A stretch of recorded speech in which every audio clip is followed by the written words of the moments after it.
Hello everyone, welcome and welcome back to the channel. कैसे हो आप सभी? आई होप आप सब बहुत बढ़िया होगे। और आज का दिन बहुत स्पेशल है, और स्पेशल इसलिए है क्योंकि इतने दिनों से जिसका इंतज़ार कर रहे थे वो दिन आज है। आज आ रही है मेरी दीदी, और पता है इतने दूर से आ रही है, छत्तीसगढ़ जगदलपुर से आ रही है। और आज वो दोपहर के टाइम में आने वाली थी, बट ट्रेन भाई साहब 5 घंटे लेट हो गए हैं।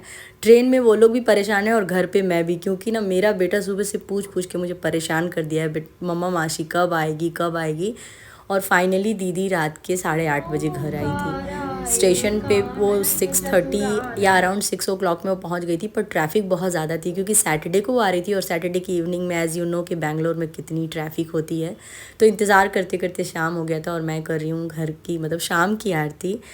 हस्बैंड अभी तक चले गए थे दीदी को स्टेशन से पिक करने के लिए, और मैं यहाँ पर खाना भी साइड बाय साइड बना रही थी, क्योंकि यार 2 दिन पूरे पूरे जर्नी करके तीसरे दिन नाइट में वो लोग आ रहे थे। और ट्रैवल के बाद आपको तो पता ही है कि क्या खाना पसंद होता है एज अ बिहारी। दाल भात चोखा, दीदी ने तो बोला था कि मैं तो दाल चावल चोखा खाने वाली हूँ, लेकिन मैंने दाल चावल चोखा तो नहीं, बट हाँ दाल चावल सब्जी, बिल्कुल ही सिंपल और बेसिक सा खाना बनाया था। और साथ में मैंने चटनी बनाई थी धनिया के पत्ते वाली। बस यही सिंपल सा खाना बनाया था। और वो लोग इतने ज़्यादा परेशान हो गए थे ना, क्योंकि गर्मी भी है, इस साल बैंगलोर में गर्मी पड़ रही है। तो यहाँ पर मेरी सब्ज़ी बन गई है, दाल भी बन गई थी, राइस मैंने नहीं बनाया था। सोचा कि दीदी आ जाएगी तो उसी समय चढ़ा दूँगी।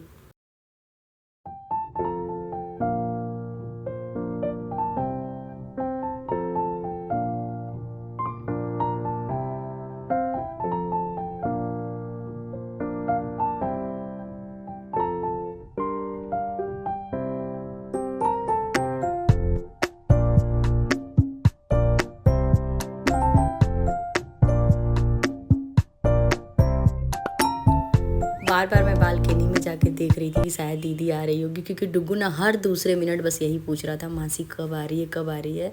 और वैसे तो बहुत सारे लोगों को पता है, लेकिन जिसको नहीं पता है उसको मैं बता दूं कि हम लोग 5 बहन हैं, और मेरी 3rd नंबर की सिस्टर आ रही है, रिंकी दीदी। और मैं अपनी सारी सिस्टर को ना नाम लेकर ही दीदी बोलती हूँ, क्योंकि यार इतनी सारी बहनें हैं तो नाम लेकर नहीं बोलूँगी तो कन्फ्यूज़न हो जाएगा। तो लास्ट टाइम मेरे घर जो विज़िट की थी दशहरा के समय, वो 4th नंबर की सिस्टर थी गुड़िया दीदी, और अभी रिंकी दीदी आ रही है। तो मैं सोच रही थी कि चलो उन लोगों को तो लेट हो ही गया है, तो मैं सोची चलो ये कपड़े फ़ोल्ड कर दूं, जो कि मेरा हेटेड काम है। बट समय था और मैंने किचन में खाना वाना भी बना लिया था, मतलब चावल नहीं बनाया था, सब्ज़ी चटनी और दाल मेरी बन गई थी। तो मैं यहाँ पर कपड़े फ़ोल्ड कर रही थी, और कपड़े फ़ोल्ड करके मैं बीच बीच में जा जा के बालकनी में देख भी रही थी। हस्बैंड को कॉल लगाई तो हस्बैंड ने नहीं उठाया, क्योंकि वो बाइक से ही गए थे। तो इस वजह से मैंने दोबारा कॉल नहीं किया, शायद वो लोग आ ही रहे होंगे, क्योंकि दीदी को फ़ोन किया तो वो बताई कि हाँ बस हम लोग आने वाले हैं। 2 से ढाई घंटे तो उन लोगों को स्टेशन से घर आने में लग गया था।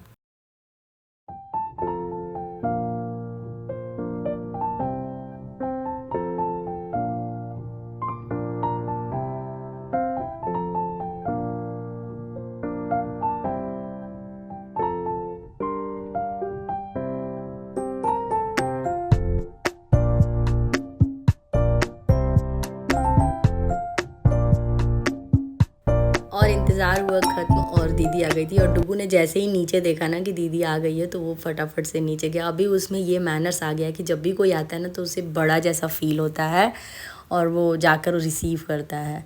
और दीदी देखो चेहरे से ही लग रही है कि कितनी थकी हुई है, क्योंकि 4th फ्लोर चढ़ने के बाद कोई इंसान कितना भी एनर्जेटिक हो, वो टायर्ड हो ही जाता है। और ये लोग तो वैसे भी 2 दिन से ट्रैवल कर रहे हैं, तो सबकी हालत हो गई है ख़राब। और ये हैं मेरे दोनों बेटे, काफ़ी बड़े दिख रहे हैं। और पता है काफ़ी दिनों बाद भी मैं इन लोगों से मिल रही हूँ, सौरभ एंड रौनक।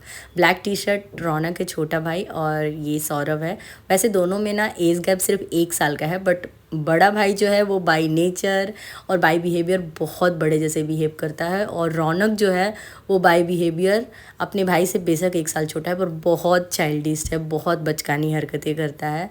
तो एज डिफरेंस तो सिर्फ 1 साल का है, पर हरकतों में काफ़ी अंतर है। मैंने सोचा कि चलो इन लोगों को पानी पिला देते हैं। दीदी तो हालांकि बोल रही थी कि पानी वानी की कोई ज़रूरत नहीं है, बस तुम मेरे को चाय पिला दो और खाना खिला दो, क्योंकि यार ये सब अनसन पैकेट्स आइटम तो वो खा के ही आए थे। मैं बोली नहीं, घर पे आए हो तो एटलीस्ट मीठे मतलब मुंह मीठा कराते हैं, फिर ही स्टार्ट करेंगे। भले ही तुम लोगों को मन हो ना हो, पर तुम लोग को खाना पड़ेगा।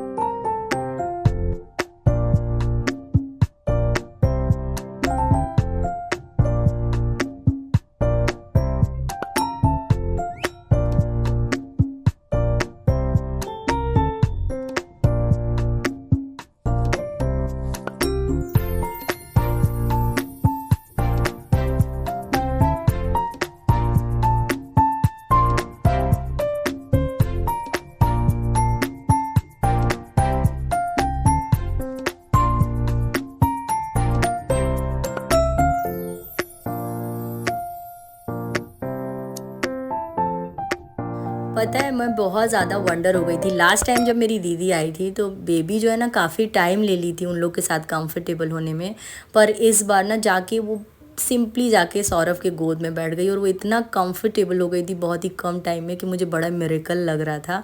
और सौरभ है भी ऐसा, बहुत ही मतलब बहुत स्लो बोलता है और बहुत प्यार से उसको कैरी कर रहा था, तो काफ़ी कंफर्टेबल फील कर रही थी।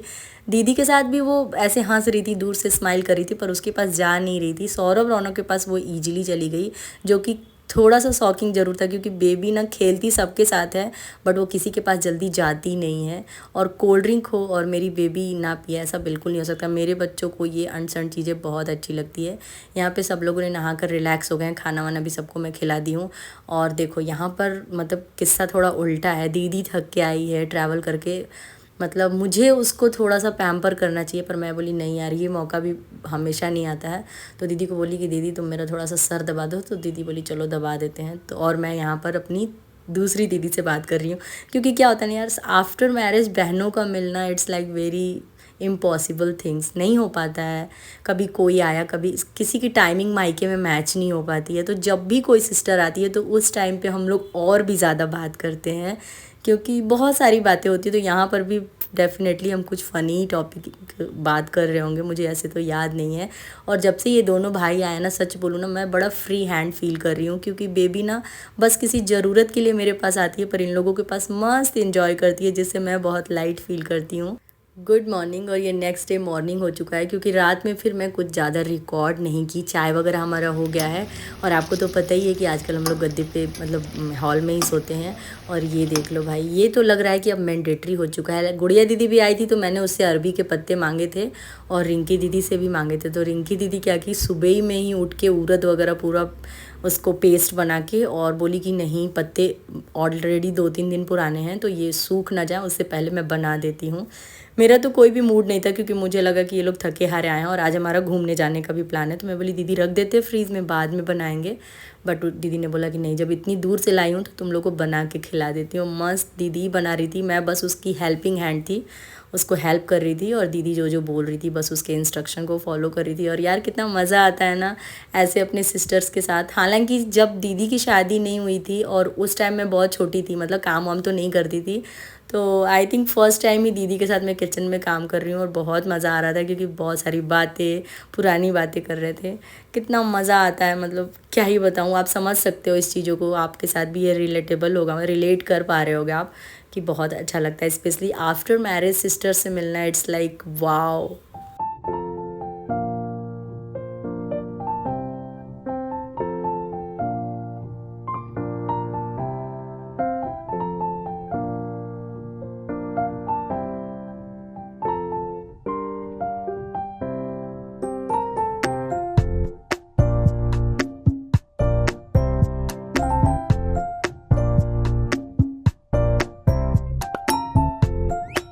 एक गलती मेरे से हो गई थी, मैंने सोचा था कि सब्ज़ी का फ़ाइनल लुक आप लोगों को दिखाऊंगी, शेयर करूंगी, बट मैं भूल ही गई। और ये सब्ज़ी दीदी की फैमिली में भी, मतलब दोनों बच्चों को पसंद है और मेरे फैमिली में भी, तो मज़े से हमने खाया, बहुत टेस्टी बना था। खाना वाना खा के आज हम जाने वाले हैं इस्कॉन टेम्पल, तो वो नेक्स्ट ब्लॉग में आएगा क्योंकि अगर मैं दोनों को एक साथ कनेक्ट कर दूँ तो ब्लॉग बहुत बड़ा हो जाएगा। और आगे और भी अच्छे अच्छे ब्लॉग आने वाले हैं कि दीदी, क्योंकि दीदी अभी 1 वीक रहने वाली है। सो चलिए इस वीडियो को यहीं पर एंड करेंगे, मिलते हैं नेक्स्ट ब्लॉग में। तब तक के लिए thanks for watching, take care.